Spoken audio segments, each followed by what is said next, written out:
Yes, guys, what's going on? Welcome back to another episode of the Adapt Performance podcast. So in today's podcast, we cover a lot, and this is a sick episode. I think you're going to get loads of value from it. So we've got Jake from Caradoc Conditioning. Okay, so you've likely seen his stuff on Instagram and TikTok. He's sick. You know, he does a really good job, and I give him these compliments in the actual episode. He does a really good job of conveying good quality information in a very clean and easy to understand way. And I really like that, and I think, yeah, it just sits with me very well. So yeah, I think he smashes that. Go check him out if you don't already follow him. I think you'll get a lot of good stuff from that. In terms of what we actually cover today then, just to give you a little bit of a tease, we go through quite a lot about hypertrophy actually. So how to build muscle that is, useful in your sport. We cover a little bit on cluster sets and how we use that and some of the practical, tools that you can make that an effective, programming decision for yourself. We then go into chasing specificity. So how do we, transfer gym strength into your actual sport to elicit a better result, get you better at doing what you want to do. We then go into, sprinting. Okay, super important for all speed athletes and field sport athletes to make sure that you're doing it in the most appropriate way, doing it in a safe way, but also ticking the boxes that you want to be able to tick to make sure that you're effective. Okay, so we cover some really good stuff there, and absolutely sick episode. I really enjoyed it from my side. Do me a favor, okay? If you enjoyed this episode, share it with somebody who may, get some benefit from it. So one of your teammates, somebody that you know, another coach, another athlete. It just helps the podcast grow, and it just, it helps me, it helps Jake, it helps all of us, and, we're all going to get better together. So yeah, absolutely sick episode. Without further ado, this is me and Jake.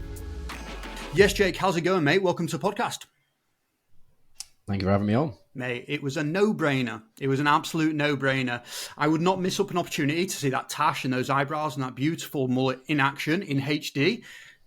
I love it. Thank you very much. Yeah. Thank you. I hope people are watching this for the video, to be honest with you. They need to see it. They need to see it in action. And you've got a headset as well. I do, yeah. It's covering the rest of them on there. But hopefully it looks like I'm in like air traffic control or something. But it's all right. We'll go with it. Top Gun. That's it. It's a Top Gun edition. Love it. Right then, mate. What have you been up to today? What have you been doing? Today, pretty much just the usual stuff with the admin around the business, checking back on the comments, talking to people, messaging people, talking to the one-to-one clients. That usually takes up a few hours of the morning. Head to the gym and did some upper body, trying to focus on a bit of the shoulder rehab that's been causing me a little bit of issues. So really just trying to put some more time and volume and hours into that because I've been lazy on that. And came back, made myself some cereal, some protein cereal, and here we are. What did you eat? Protein cereal? Is that like a protein shake into Cocoa Pops? No, it is Jordan's Country Crisp, and then put in a scoop of protein, mix it in with a spoon, then put the milk in, a bit of honey, and there we go. It's like a protein shake and cereal. Take it. Easiest way. Mate, that's one of those things I always struggle with, like protein ideas, past like meat and, the dairy. It's like figuring out ways of actually getting protein in a little bit more. I'll probably have like a protein bar a day. I'll definitely have a protein shake a day, maybe even 2 if I can stomach it. I've got this clear stuff, which it's actually nice, mate. Raspberry lemonade from My Protein. It's the best one I've ever tasted in my life. I'm going to get a 5 kilo bag of that next time. But Nice. I took a judgment. I went all in. I got 2.5 kilo of, rainbow candy.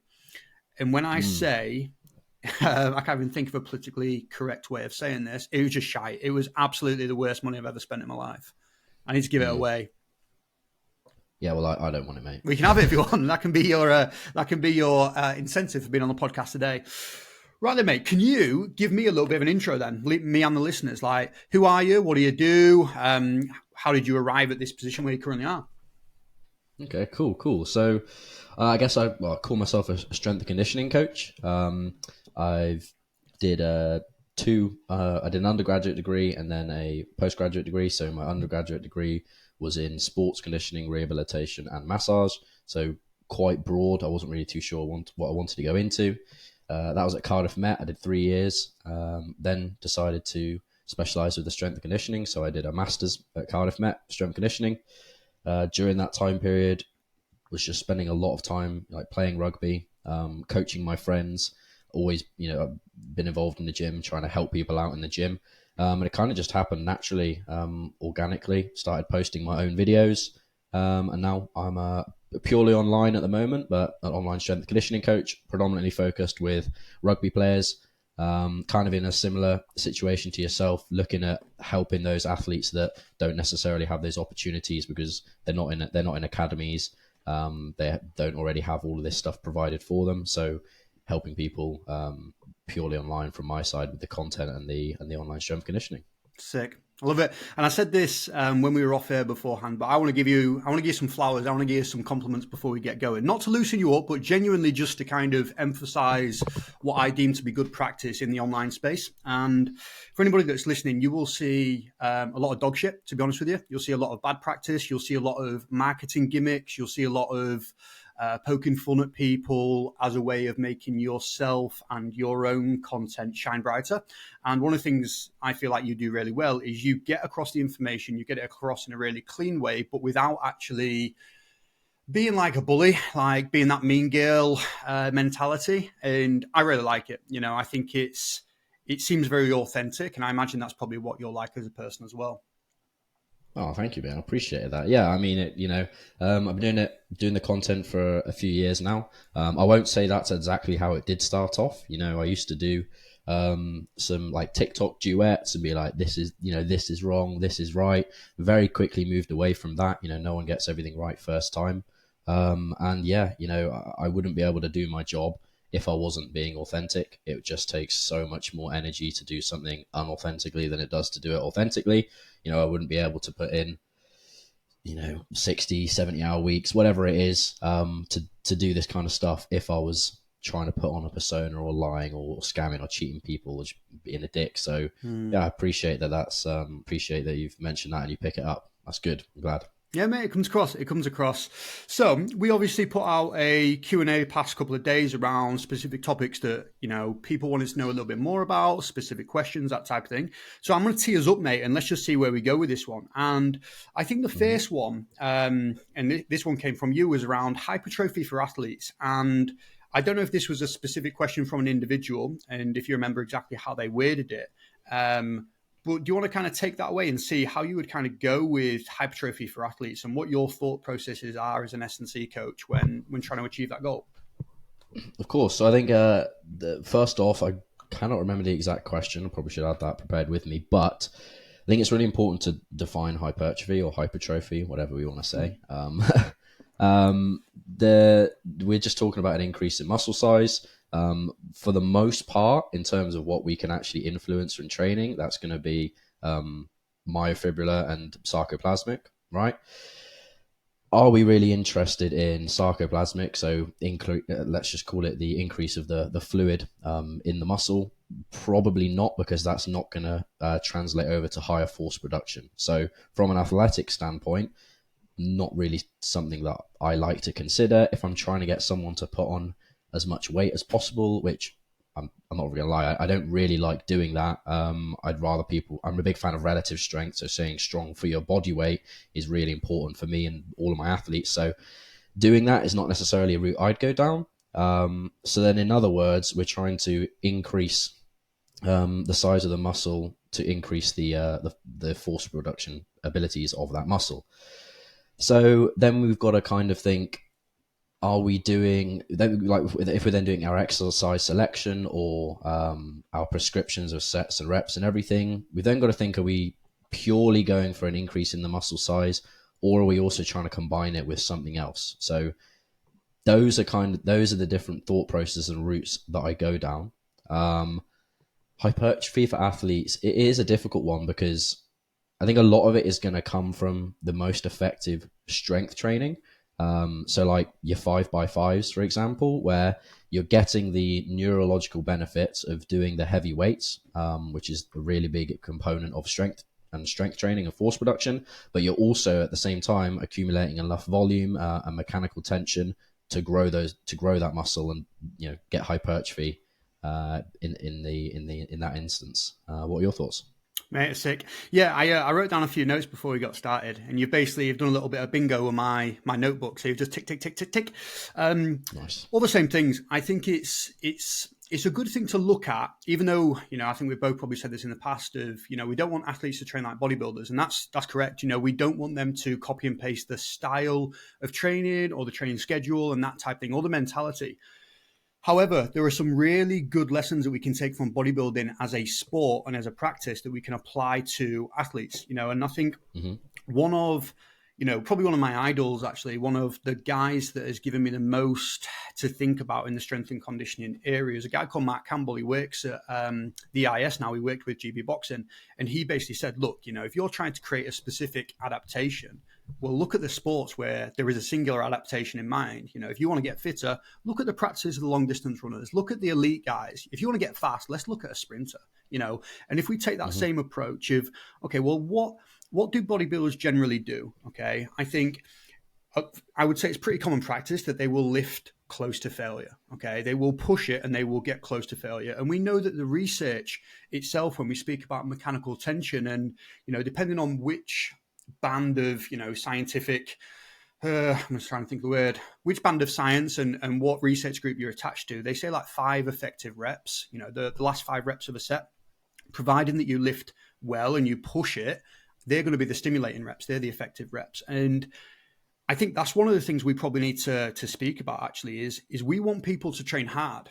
And that needs to be a part of putting muscle on for an athlete. But we also need to try and think about some of the implications of training hard and pushing to, 0 reps in reserve and really going all the way to the envelope. So what do you reckon about that? Like, how do you manage those types of situations?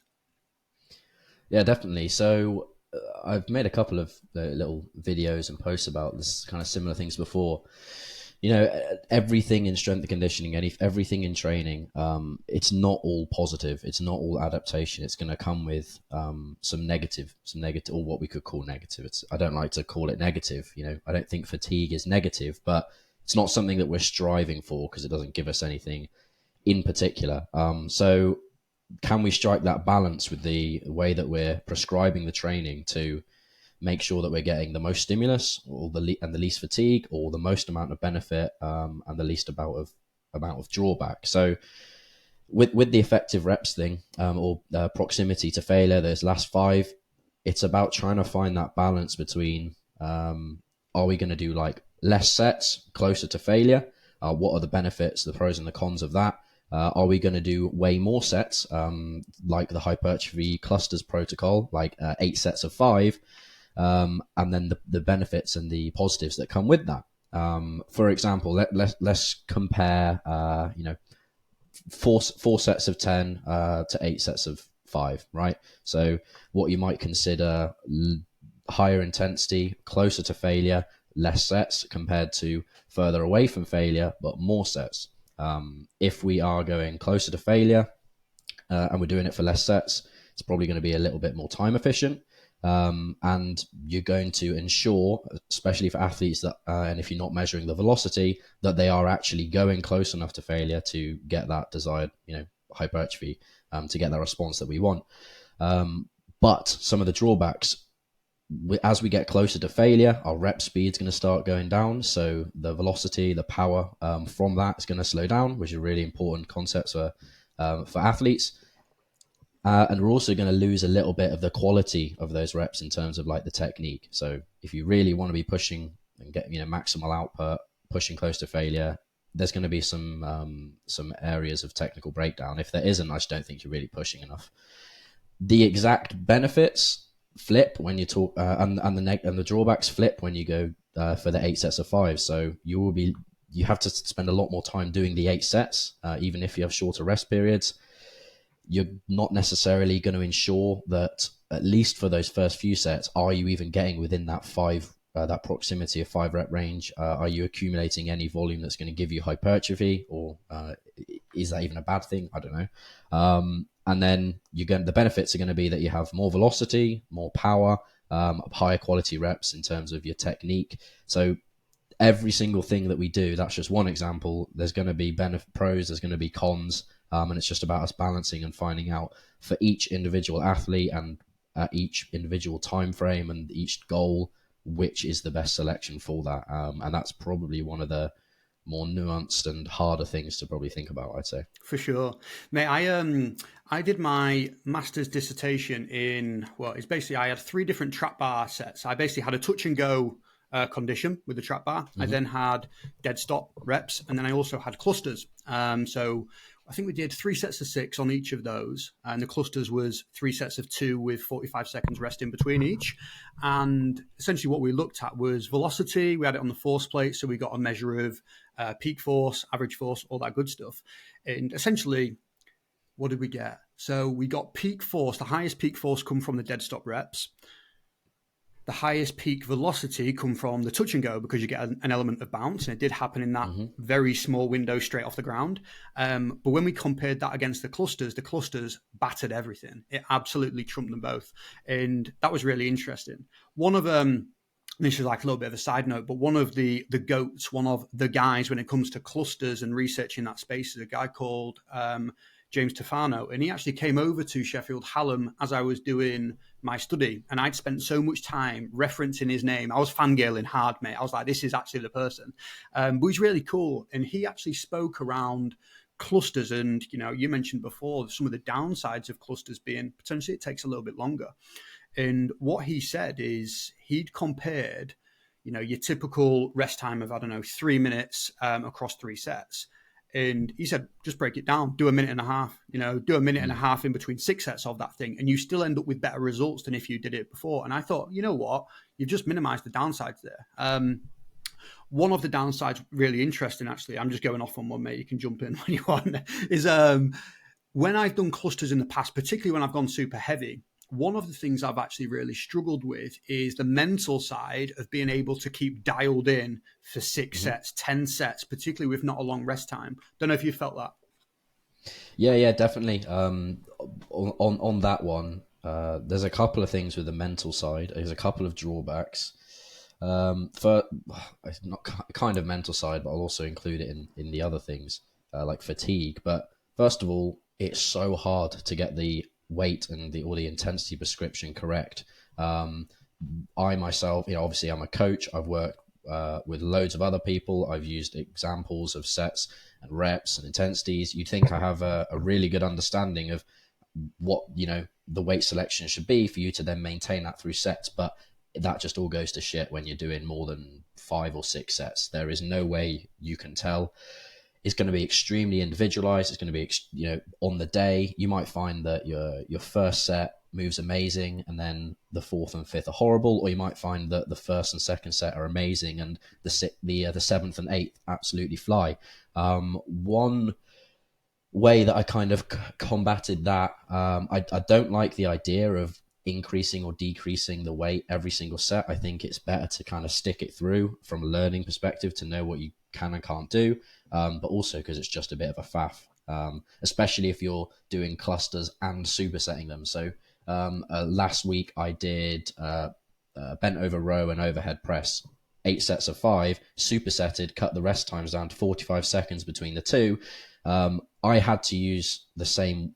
No, I put 5s on either side because the rows were easier than the overhead press. But if it was taking loads of stuff on and off, again, for the same reasons you mentioned, you're not going to be able to stay dialed in for that. What I've done to kind of combat that, depending on exactly what I want to go for with the sets, if we're talking purely hypertrophy, if I get to that 8th set and I can do more, I'm definitely doing more. I'm going all the way to failure. So sticking an AMRAP on the end of those sets, I think is a really good way just to make sure that you're not, again, minimizing the downsides. We've pushed to failure. We've at least ticked that box.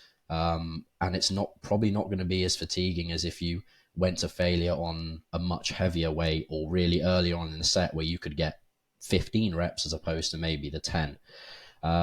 With the other way that I found it really doesn't work, if I'm honest, is with heavy squats.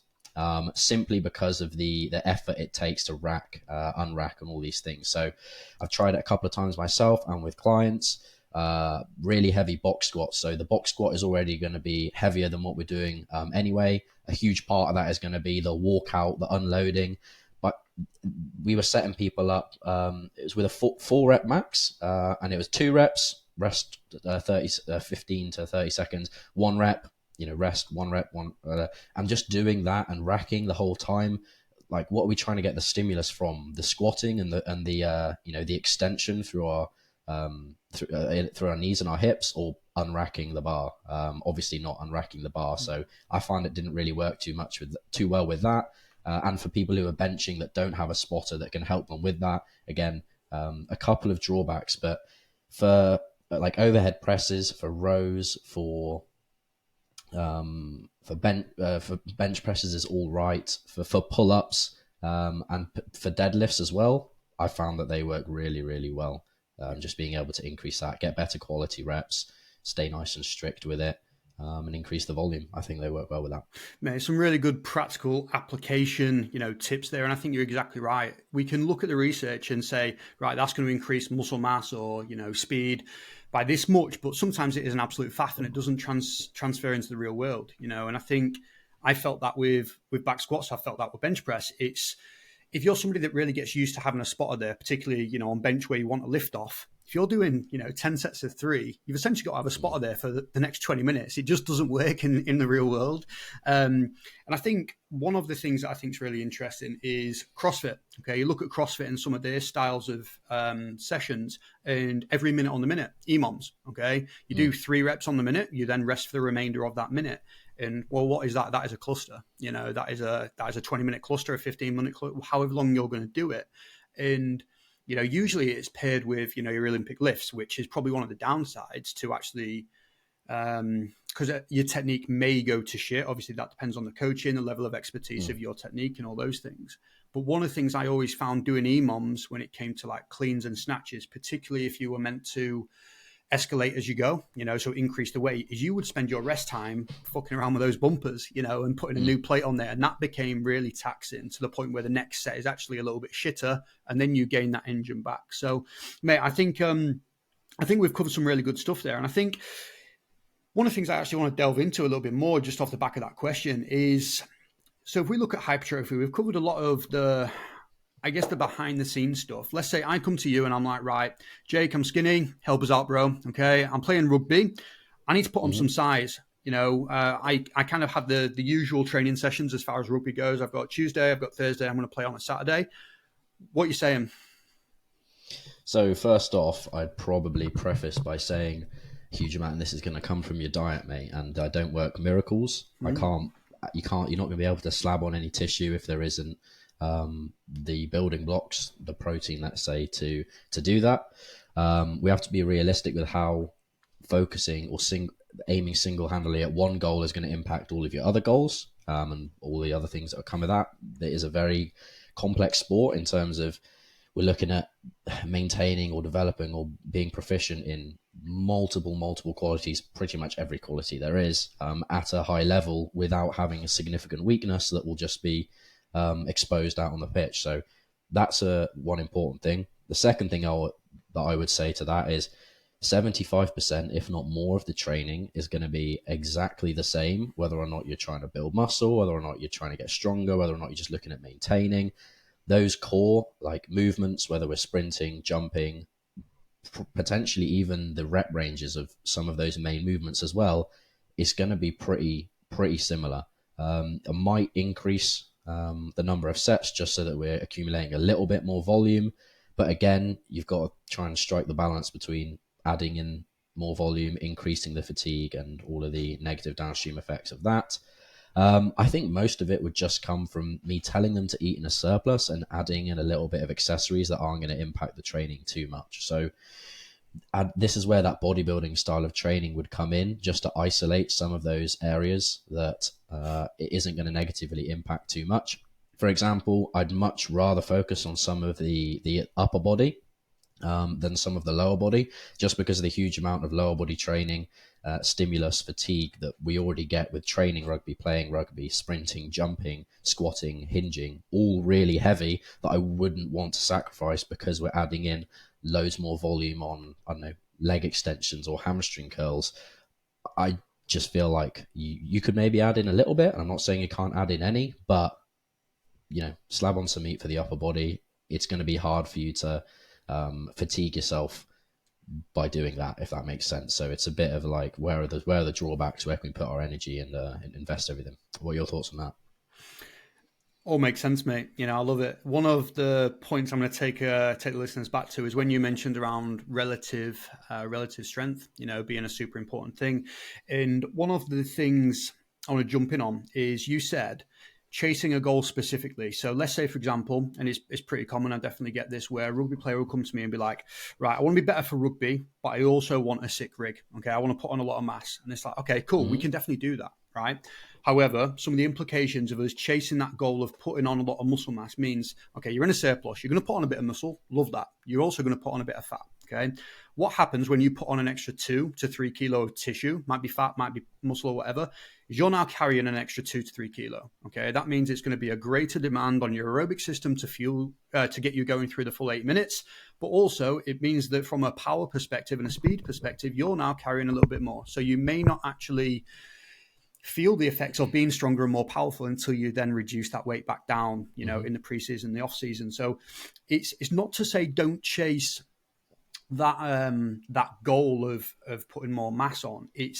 I almost think of it a little bit like a DJ deck, mate. You've got all these dials, you've got all these volume meters, and you're going to push one up, but you can't push one up. You can't push them all up because you'll blow the speakers. Push one up for a bit, you're going to have to bring the other one down. Okay, eventually you're going to do the other one. You're going to get the equalizer right. You're going to play around. That's all my DJ knowledge that I've got actually. But it's about the to and fro. It's about compromise between different adaptations and different logistics that you're trying to put your body through. Does that make sense? Yeah, no, definitely. I think it's most relevant in season, not just with rugby players, but any athletes that are around competition schedule. Is that I don't like the notion that you can't get stronger or you can't get bigger or you can't get leaner or any of these things in season or close to competition. These should absolutely be your goals and your priorities. And if you don't have any direction with that, you just, especially for something like rugby, are you going to staying the same for 9 months? No, it's just not an option. There are very, very few select situations where there'll be players that will focus on doing that, where they'll focus on maintaining. But that's somebody like, for example, Alan Wynne-Jones, who, what are you going to get out of benefit of pushing this player to squeeze a little bit of performance out? For what? For another season or a few games or whatever. There, you just want to maintain. You want to stick with maintaining them, keeping them in top shape. If you are somebody that is far away from the end of their career or far away from maximizing their genetic potential, then you have to try and push that boat. Absolutely, you don't want to be doing it too extreme. My general recommendations with like weight gain or weight loss are going to be like no more than 0.25 or a quarter of a kilo a week, just because of the negative effects that might have on your fitness, your running ability, whether that's sprinting, your change of direction, and obviously your injury risk that might come with that. But you should absolutely be trying to get stronger. I think a lot of the mistakes that people make with their in-season training in terms of trying to make these improvements, it's not that you shouldn't be trying to get stronger or change in these ways. It's that the constraints of the week and the fatigue that you have impact your ability to actually do that. So it's not that we're not trying to get stronger at our back squat, but if we're only allowed or able to squat once a week, it's unlikely that it's going to happen at the same rate as if we're squatting twice or 3 times a week like we might be able to in the off season, accumulating more volume, having less fatigue in our legs from other things, from games, not having to be in tip-top shape. I think that's one of the biggest things for me. Mate, I love it. Right. I want to actually finish up the hypertrophy discussion with a couple of key points then. So we just chatted around, 20-ish minutes on hypertrophy and how we get to that point. If you had to give us 3 points, okay, I'm a rugby player trying to put on some mass and I want to do it in a really appropriate way. What are we saying? 3 bits. Do not do a bro split or bodybuilder split. I'll keep them short and sweet so that we can move on. But with that, it's going to be full body or upper body, lower body, and then the exercises that then fit into that. You could make an argument for maybe push-pull legs, but I really just think it's full body, multiple times a week, or upper body, lower body, and a full body session, something like that. That would be number one. The second one that also builds into that is just focus on your compound lifts. They give you the most bang for your buck. They're going to hit the most amount of muscles. If you have a full body or upper body, lower body split, the compound lifts are going to slot very nicely into that. There's a lot of exercises that are full body that give you, really good stimulus for your whole body. And if you're doing like a push pull legs, you have no, you're not going to be fully recovered. You don't know where to fit those exercises in. And the third thing would be, just eat enough protein, sort out your diet. There's no way. They say you can't out-train a bad diet. It's a bit of a cliche or a bit of a nothing statement because there's so much that goes into that. But you have to be eating a certain amount of protein. If you think of it in the simplest way, you want to add protein to your own body, to your own muscles. You have to be eating that for that to happen. If it's not there, it doesn't just come out of thin air. So, we can just take it that simply, really. Beautiful. Absolutely love it.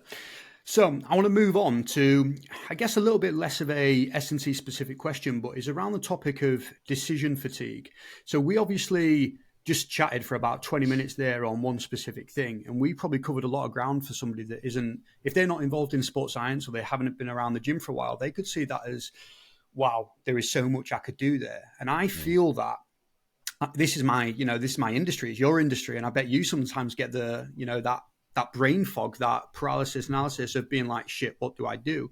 And I don't know I'm not a car guy, but if I go to a mechanic and he starts speaking to me about bloody head gaskets and cam belts, I don't have a clue, but it's second nature to him. So if a player or an athlete that you're going to be working with kind of comes to you and say, look, decision fatigue is something I'm just really struggling with. Like, I just don't know how to push things forward. How are we unpacking that? Yeah, it's a good one. It's something that I struggle with in programming for myself. I find it very easy to program for my clients, but when I program for myself, because I've got so much more information and all these, own biological feedback and how tired I am and my own knowledge of all of the different exercises and everything that goes into that, it gets overthought. And so what do? I just follow whatever my clients are doing, and I do one of their programs, and that works so much better for me personally because I haven't had that whole analysis paralysis. I know what's going to work. I'm feel way more confident programming for somebody else than I necessarily would for myself because of those reasons. So, what is it that people should focus on? It's kind of what we spoke about already. We can tie it into the hypertrophy stuff. Focus on your compound movements. Focus on getting stronger at them. Have a good amount of variation. So enough variation so that things aren't getting stale and you're not working through the exact same movements for year on year, but also not so much variation that you don't get enough time to practice those key movements and get good at them. From a speed and a power perspective, you need to be sprinting. Even if you don't necessarily sprint in your sport, sprinting is just such a unique stimulus. It's the most intense plyometric realistically that you can do. You're maximally sprinting, or you're maximally producing force unilaterally from one side to the other in a way. We are designed to run as a species, so we've been designed to do that, and it's one of the best ways that we can produce force and do it really quickly. And then you also need to have an aerobic base, so just do some longer running, sit on a bike for 30, 45, up to 90 minutes a week, and then do some jumping. So get strong at compound movements in a variety of ways, jump in a variety of ways, sprint in a variety of ways, and do some aerobic endurance in a variety of ways. I think that's the easiest way to split it up, really. And it doesn't get much more. That is going to be 95% of your performance. Everything else is little fine tunes and tweaks, using like your car analogy. Now, I'm not a car guy, but there's only so much you can do to when you tune a car, right? You're not going to be able to change the main structure of the car or the engine that's in it. These tiny little tweaks are only going to change things so much, and you got to think about it that way with your training. Adding in a really tiny little sport-specific movement or like a really specific exercise to bring up a specific body part, that should never be a big focus of your training, because the foundations, the sprinting, the jumping, the aerobic endurance, and the strength on those compounds is where you're getting all of that benefit. So focus on those. Everything else, you can kind of picture that as irrelevant, or you can learn slowly once you've got over this analysis paralysis to add little things in here and there, sprinkle them in, but don't focus on them at all. And this is probably some of my thoughts about the industry in general. And obviously the fact that the internet is a thing, social media is a thing, there is a lot of information out there, and not all the information is necessarily good. And we all feel like we're giving the correct stuff though. So I definitely empathize with people that are struggling to find some anchoring and some structure with the training. I think you summed it up really well there. Do some jumping, do some sprinting, lift for your upper body and your lower body. Generally do a push-pull, and then a squat and a hinge. Do some core work, and then take care of your accessory bits. So the key injury sites that you're likely to get injured, whether that is your neck, whether that is the back of your shoulder, whatever that thing is. And I feel like that can do it. 80% of, I guess, if me and you were to write down our programs, I think it'd look very similar. There might just be an extra 20% where there's a little bit of fluff, where you're trying some stuff out, so it's a little bit different. I'm doing something different because I have different equipment, or potentially at the minute I'm trying to work on my chest. To be fair, I'm trying to injury proof that torn pec that I had. But I think it all does look very similar in the grand scheme of things. Mm-hmm. Definitely. No, you can't go wrong with the basics. Every time when I look back and try and analyze my own training, over the past few years, where I've gone wrong, where I've gone right, it always correlates with me focusing too much or going outside of those basics, of those fundamentals. That's where overuse injuries pop up. That's where I start making less overall progress. That's where I start running into fatigue issues, whether that's with the overuse or specific areas of my joints, or imbalances is like another bit of another topic to go off on. But I do find that if I have, for whatever reason, worked a specific area way more than the antagonist, I do run into some other issues as well. So yeah, just focus on the basics, be well-rounded, and that's the best tool in your arsenal. Sick. Absolutely love it. Right, let's move on. You mentioned sprinting and, power in general. So if we've got a player, any athlete in general, or, a young coach that's trying to kind of develop his craft, sprinting, how do we begin that? How do we basically build somebody into being able to do, as you mentioned earlier, probably one of the most highest stimulus power exercises that we have access to? So what's your kind of start point, or what are the questions you need to ask to be able to make a good decision on that start point? Mm-hmm. So I will always get videos. So, for my rugby athletes, 10, 20, 30, 40 meter kind of distance sprints, doesn't have to be all of them. It's usually 10 and 30 or 20 and 40, maybe even a 60 meter if they're like a back three, or that's really important. But acceleration is a huge, big, important part of rugby as opposed to the max velocity side of things. So seeing the technique and just generally looking at it, I've got a good amount of experience looking at sprints. It's very obvious what somebody's sprinting ability is like, or athletic ability in general, their relative strength, their power, just by watching them sprint. Would you agree? I would agree. Yeah. And from that, I can then start thinking about, is it a technical issue? Do they need some cueing to help with that sprinting? Most of the times, it's not. It's a relative strength issue. So are they actually producing in those first few steps enough force to get themselves in the right positions to accelerate, to be in a good position so that they're not falling over, not be so weak that they have to stand all the way up. And then obviously the power and the rate of force development that comes with that. I like to make sure that whatever the athlete is, they're always going to have strength lifts that are focused on improving force in those relevant positions, so extension or triple extension for the lower body, and then plyometrics that come with that. And then the sprinting is just, I'm really, really, really a big supporter of everybody just needs to sprint maximally, even if their technique isn't quite there. That's where you're going to get a real big benefit.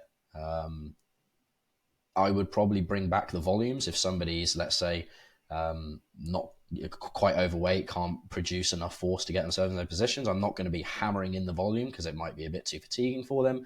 But I want them to be sprinting maximally or trying as hard as possible. And then we can make those technical adjustments and the strength adjustments and the losing weight all at the same time simultaneously without having to sacrifice getting a speed stimulus. And then in terms of what would I do, I would focus on those first few steps because I think they're the most important. If you get them wrong, your subsequent steps are going to be, trying to catch up and keep producing force. If you can get to your top speed faster, you're not going to have to worry about accelerating through the whole point. You can just get upright and continue with that top speed. So getting those first few steps are the most important, especially for rugby, breaking that line.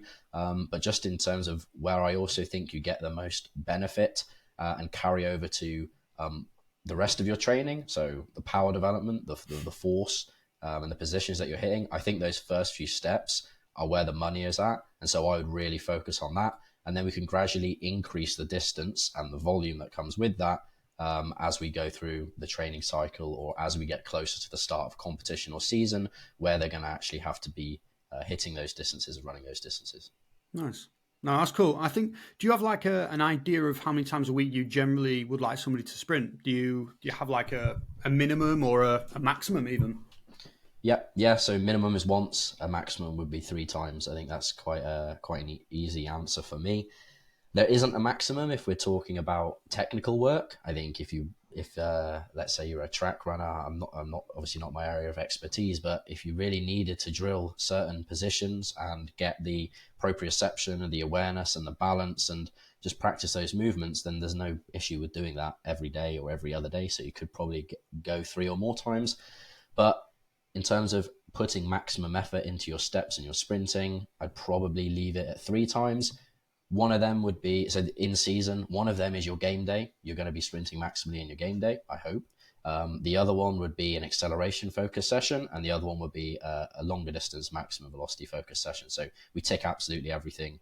That's what I do for all of my in-season athletes if they can. Love that. Where would you put your change of direction based stuff in if you were going to put it in? Would you leave that for the actual game, or would you try and group it on one of the two, the max velocity or the acceleration? Yeah, so again, I think I prefer it to go with the acceleration stuff just because, the kind of positions and the force production that we're hitting, I think are more similar with the acceleration and the change of direction stuff. It's just in a different plane of movement, maybe. So laterally as opposed to like horizontally or going forwards. And then with the max, but then if somebody really needs to work on that, there's no reason why they can't do that on the max velocity day as well. I will just tend to have my acceleration work and like lateral shuffles or steps in the acceleration training.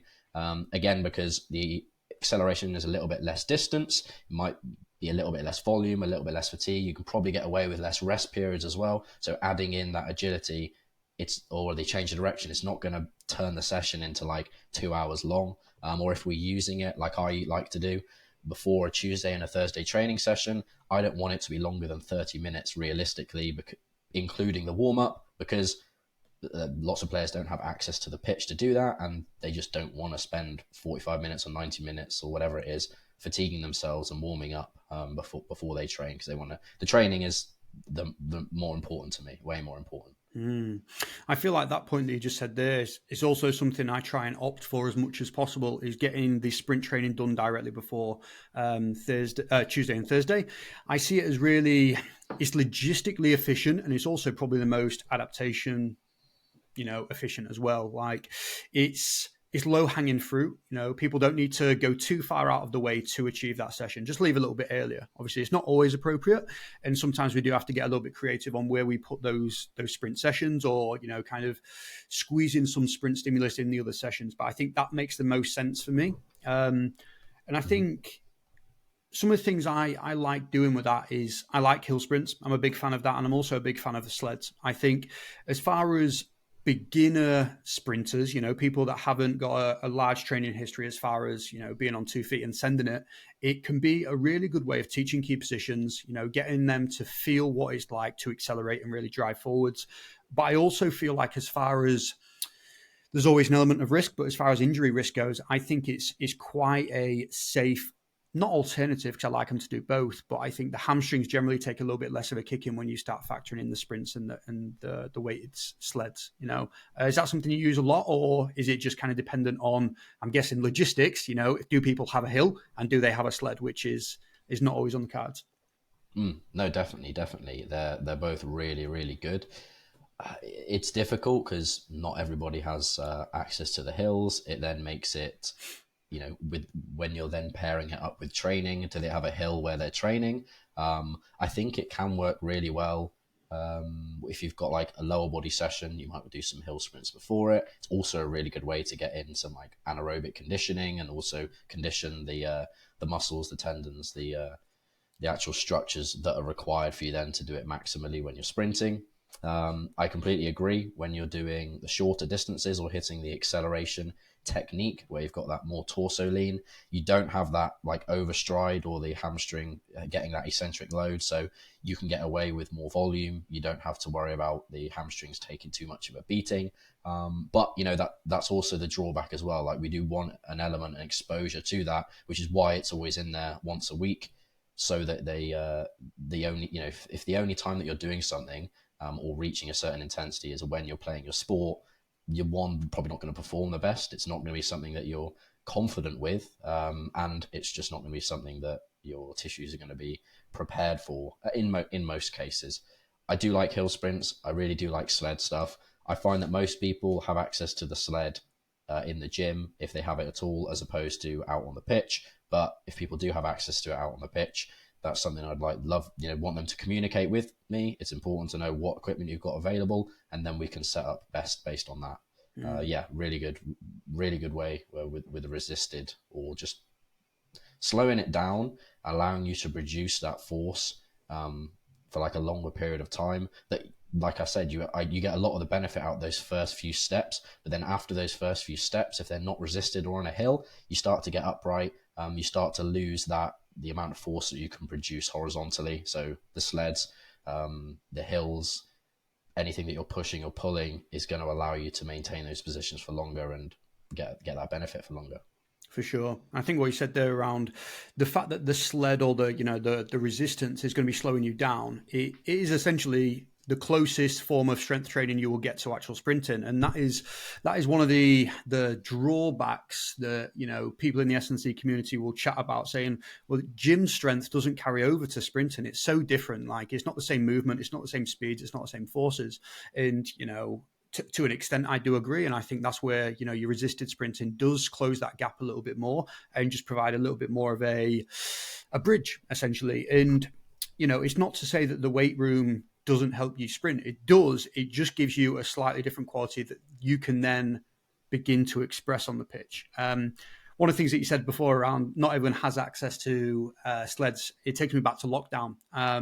And using a bag for life, and as the bag for life, fill it with some weights and stuff, take it out onto the field and absolutely send it with it. That works really well, mate. That was like such a saving grace for me. That was probably one of the fastest I've ever been, which is in fact terribly slow. So moving on to the next question, mate, is around specificity. So we just kind of, tickled it a little bit when we speak about specificity of sprinting, but where do you stand when it comes to, the question that everyone wants to ask is, okay, what's the best exercise for rugby? What's the best exercise for passing? What's the best exercise for this? So do you feel like there's a drawback to sport-specific exercises at all? Or is it, does that make up a large portion of your programming? So this is we were kind of just before we start the podcast, we were kind of talking about Will Rattel and his stance on a lot of this stuff, and it's made me think about my what biases I have for certain movements and certain exercises and the actual stimulus that they give us, and how that changes with the specificity as well. So it's something that I've thought about recently, so I've got a couple of good answers for you, I think. I would say that as a whole, as you get more specific to the sport, you will have less overall adaptation or less stress on the system as a whole. So as you start adding in more constraints, I'd probably the best word to describe them. You're saying a constraint is just, you have to do it this way, or shaping it to be a certain way. And as we're making it more sport specific, we're adding in more constraints, and we're taking it further away from something that we can stress the system more as a whole in, right? So one real prime example, I think the best thing to kind of talk about will be the difference between like a full range of motion squat and a box squat. I think that most people would agree that the raw stimulus for strength and hypertrophy and the stress that you're putting on the system is going to be better from doing a full range of motion squat, especially for like long-term development when we're looking at improving this, not just within that week or not just within that competition phase, but over months and years. I think that's pretty well established. Now, trying to make it more specific to the sport is most likely going to have two main benefits, I would say. Number one would be getting rid of any extra fatigue or extra range of motion that isn't going to be included that much in your sport. So this can make it really useful for peaking or close to competitions.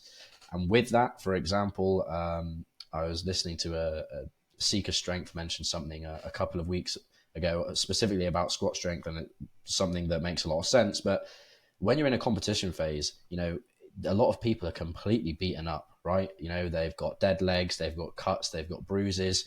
If I had all of these things in my legs and I was told, do you want to squat ass to grass today, or do you want to do a box squat that's a parallel? I know what I'm going to pick, right? For all of those reasons. And then you can also justify it a little bit because it's, angles more specific. We don't necessarily need to cause adaptation or make athletes load stronger during this period. We're focusing just on maintaining it or keeping them peaked for the relevant positions. And so that's where I kind of stand on the squat side of things. It goes back to what I was saying before about 90% of your training coming from the basics.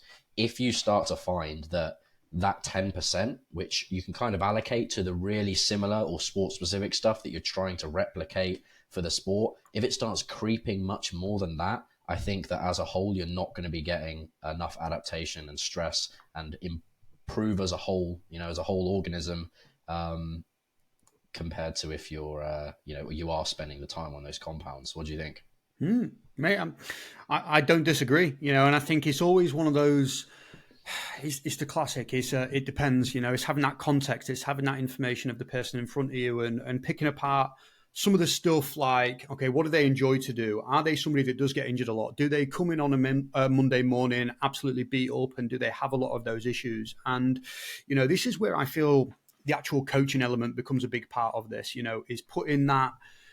Is putting the theory into practice. And I've got one guy in mind who I work with rugby wise, and he generally struggles quite a bit when it comes to in season. Okay, so he comes in on a Monday and he is just shagged. Okay, he is not feeling good about it, and his program is really flexible now. It's a case of, look, in an ideal world, if you come in and you feel really good, this is what I want it to look like. Okay, it'll be full body, mostly uppers are going to hit a little bit of this.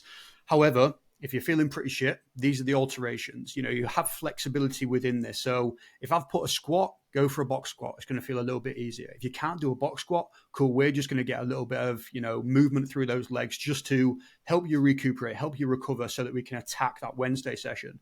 And I think just having those what if, scenarios in your mind, if this, then this, it helps, because I feel like a lot of the time, injuries probably come about because of our own decisions trying to push progression when it's not there, rather than the actual sport. I feel like as S&C coaches, or people that are practicing S&C and trying to train themselves, we probably create a lot of injuries, and that's a really kind of difficult pill to swallow, because sometimes we know when an injury has happened because you've just been ran into. But I feel like as far as non-contact injuries, there's a lot to unpack there. No, definitely is a difficult one. There's one side of it where the best way to stop an athlete from getting injured in their sport is to just have their capacity in every aspect completely through the roof. And to develop that capacity, you got to do a lot of training and you got to really push them.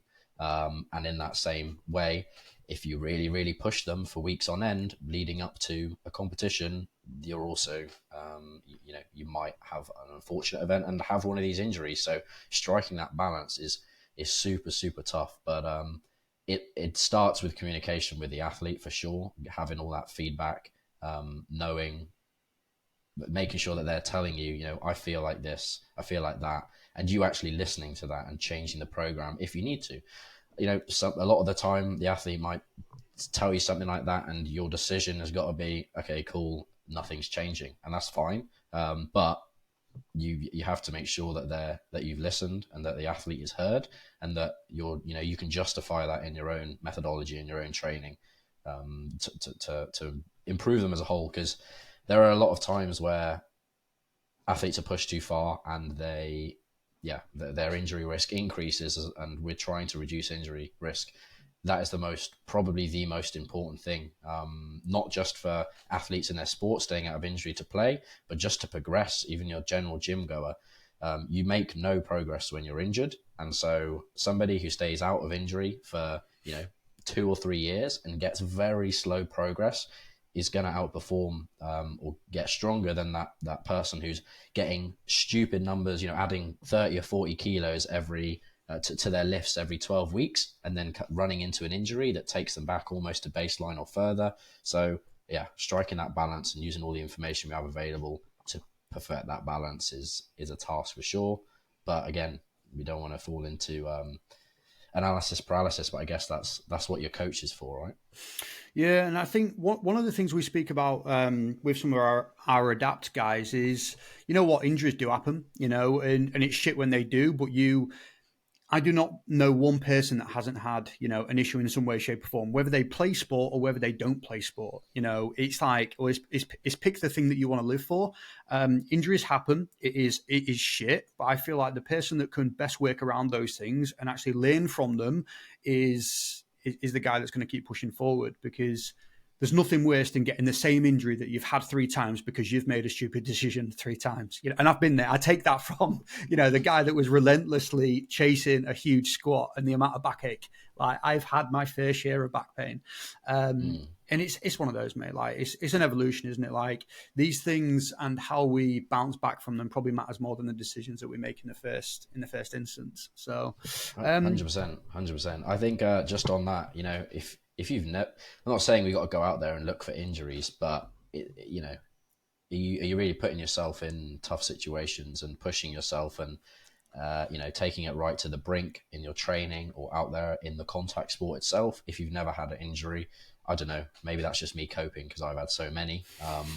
But I think it's important to mention, and especially when athletes get very down. I get very down when I'm injured, and it's important to think of these positive things to keep yourself going and focus on the things that you can improve, and the fact that these injuries are not completely unavoidable. It's one door open because one door closes, and all these different things. So definitely important to mention. I've actually got a few things. I think we can roll with this a little bit from, I guess, some of the things I've learned from being injured then. So just give some context on some of the bigger injuries that I've had in my time. I broke my hip probably like 5 years ago. So I had a stress fracture along the neck of my femur. So essentially, ball and socket just near there. Pretty big one. And it kind of happened kind of out of the blue. What was really interesting about that is they get you walking pretty much straight away. So as soon as you have the surgery, in the same day you're walking, but you've obviously got crutches to reduce the amount of load. And they put a pin, so they basically pin it together. And obviously I'm kind of crutch ridden, for the next 6 weeks, just using that to walk. And I was thinking there is no way that I am not training. This is a huge important part of my life, and couldn't really do anything lower body, couldn't actually train the opposite side leg at all. And that would have been the first thing that would have gone to, contralateral effect, and a way of keeping muscle mass around on the injured side is to train the non-injured side. And we'll leave that for another day.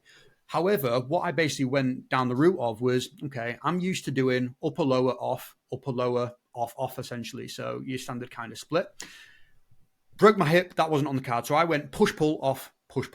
Okay, I just split it along. And you know what? My volume went up. Okay, my volume went up quite a bit. But I was also walking around essentially on crutches. So what was the next injury I got? Well, I got a fuck ton of tendonitis in my elbows. And that was the worst place to be. So I couldn't walk, I couldn't train the legs. And now I just had this nagging pain whenever I took a step, but also wanted to train. And I think there's a lesson there of like, I definitely think you should look at what you can do, but I also think have a little bit of caution. Don't completely ignore all of the principles that we speak about of like taking things slowly, progressing accordingly, not just getting, too excited with something. Is there anything there that you've kind of experienced from an injury standpoint? Any lessons that you think would be worthwhile sharing? Yeah, for sure. I think from your specific example, I've done exactly the same for myself and for other people, taking out the lower body and going with that, push, pull, rest, push, pull, rest, push, pull, rest. Some weeks you're training 5 out of 7 days for your upper body. I've always found from a tendon perspective, from a joint perspective, if I'm hitting my upper body or movements more than 2 or 3 times a week, stuff just starts to go wrong. So that's just from a personal anecdotal experience. And yeah, there are more is not always better. If you double your volume in a specific area instantly, that kind of stuff is going to happen. And hindsight's a wonderful thing. You're probably not going to do that again. And it's very obvious now that we talk about it and highlight it. But yeah, doubling your volume in anything straight away is never a good idea, in my opinion. Gradual exposure, always easing into things, whether it doesn't have to be a specific number. It can just be, an extra set, an extra exercise. Sticking with one is a nice, easy way to do that. But one door open, another one closes. Yeah, you don't want to shut both of them. That's for sure. That's not a nice place to be in. That must have sucked. It was shit. Yeah. It was good. I just saw, I could literally just see my body changing by the hour, mate. I was just whittling away. I looked like, SpongeBob when he's super dehydrated. That was me. I was just SpongeBob SquareBod. It was awful. I'm trying to think of another one. You know what? Okay, I'll go on to another bad mistake, and this is a more recent one. So recently did my pec. So I tore it. We think it was grade 1, grade 2 on a tricep dip, and we'll kind of avoid the conversation around tricep dip being a good or a bad exercise, because I think that's just a discussion in general. However, I progressed way too quickly. Okay, I'm probably doing 3 sets of 5 on 30 kilos, good weight for me, but I'm quite a strong tricep dipper, quite a strong presser in general, and I just got buzzing because I felt strong. I felt strong one day. So I jumped up from 30 to 60, which is obviously a terrible decision on this end of the pec. And it wasn't a weight that I haven't done before. However, the moral of the story is, okay, you are not the same person that you were 2 years ago, 5 years ago. You've got these PBs in mind, but you are not that person yet. And, I look at that and I'm like, you're a dickhead. I honestly look back and I'm like, why? Why not just take a few more weeks to build up to that point? But you know what? It's a meathead mentality sometimes. Of course. Yeah, no, you're not that guy. You're not that guy. But with that, I'd say, yeah, you're not that guy that you were 2 years ago, or even 6 months ago, or even 3 months ago. I'm a huge fan of auto-regulation, using RPE stuff in terms of like exposure to 1 rep maxes or maximal stuff. The same would apply for sprinting that I would apply to doing a 1 rep max of a specific movement. It's always going to be like gradual exposure over like the mesocycle or over the few weeks, but also within the session. So I'm a really big fan of if I want to work up to like a 1 rep max, and this isn't me trying to tell you that's what you should have done, but this is how I would have gone about it. It would have just been 30, 40, 50, 60. And if 40 and 50 weren't there, I obviously wouldn't have done the 60. So this was, I think, before so it was basically the week before I did 3 sets of 5 at 30. And then the next week I came in and then I built up. So I went 30, 40, 50, 60. But still, it was just too much progression from one week to the next. That was essentially the problem. And the annoying thing is, right, and just to cut you off, is it felt so good. Like I went in to do a few reps of 60 and I got buzzing because I had the camera on me. I've set it up for the Instagram, obviously. And a few people around the gym were like, that's it, keep going. So I kept going, and it was the rep after, and I was like, shit, I should have just stopped. Was there anything that built up to? And so to me, I would say, what did I don't know if I would have said you did that much wrong. I don't know if I would have done much different. I don't know if I would have told somebody else to do much different. If everything is feeling amazing, you've got to have these times where you push yourselves, and maybe 9 times out of 10 that wouldn't have happened, and 9 times out of 10 you have a fantastic session or and a really good PB. But if you what do they say, that the injury risk goes up significantly if it's more than 5 to 10% of a progression week on week, right? Mm-hmm.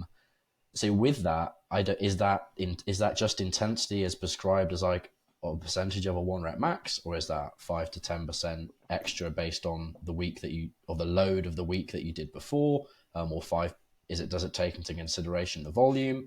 I am not a massive fan of only doing the 5 to 10%, because what if you're using like a periodization strategy like wave loading or just undulating, where 1 week you do 70% on your squats and the next week you do 90% on your squats? I don't think that's necessarily a bad thing to do. And if everything was leading up to that point going, this is going to be amazing, and I'm a big fan of auto-regulation, I don't really have a leg to stand on here. So I don't necessarily see a huge problem. It's just unfortunate. It's unfortunate, mate. And I think, going back to what you were saying previously around, programming yourself for your own training, that's when things become unstuck a little bit. And I think this is probably, the reality of that. I think, yeah, it's kind of like, I'm thinking back to one of my mates when he was younger. He had a breakup with his missus, and I'm consoling him. I'm helping him out with this heartbreak that I've got. And I'm like, look, mate, right?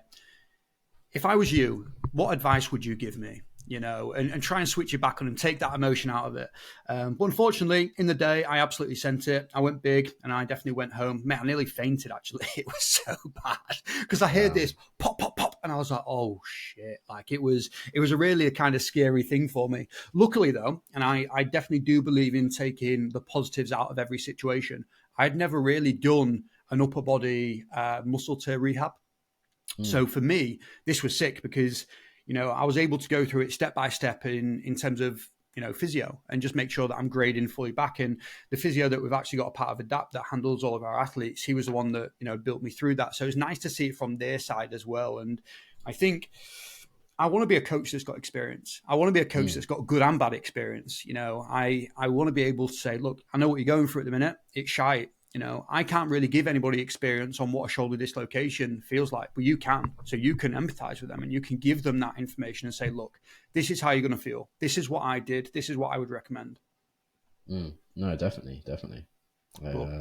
It's good to have those, but it's not good to have those experiences. Again, I think it's a bit of cope, but your shoulder and upper body anatomy, physiology, the knowledge of the healing process, understanding of exercises and exercise selection and how to perform them, and how to improve them, and regressions and progressions is going to be way better now than it was however many months ago. So yeah, there's definitely things to take from it for sure.